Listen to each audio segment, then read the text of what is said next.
Hello! We are about to make a beef pares recipe. Ito ay napakasimple lang actually. Kanina, we boiled the beef already with onion and garlic. Ayan. So, malambot na yung karne natin. Ngayon, lalagay na natin yung soy sauce. Together with the broth. Yan ang magpapalasa yan. Soy sauce. Star anise.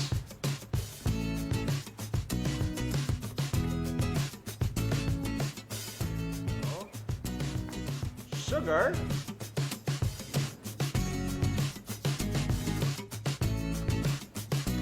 Okay. Very easy. Now, hihintayin lang natin yan mag-simmer.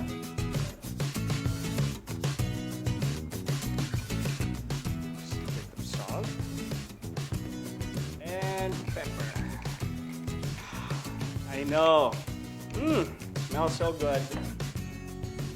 Whew. So ngayon, ito yung beef pares na nakikita nyo sa mga kanto, sa mga kalye na tinitinda, together, always with white rice and sabaw.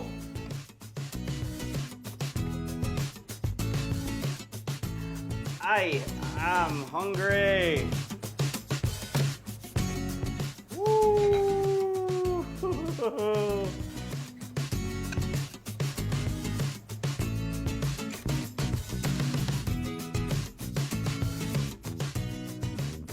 Alright, and since this is pares, I will have my entire rice on my plate. If you want it thicker, actually, pwede mo siyang mas pakuluan pa. Or, kung gusto mong dayain ng konti, we actually sometimes use cornstarch and water. You mix it and then pour it on your sauce. My pares.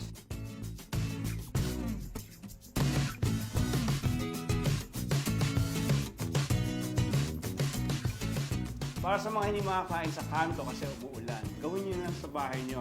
Para, relax kayo. Chill lang. Thank you guys for watching.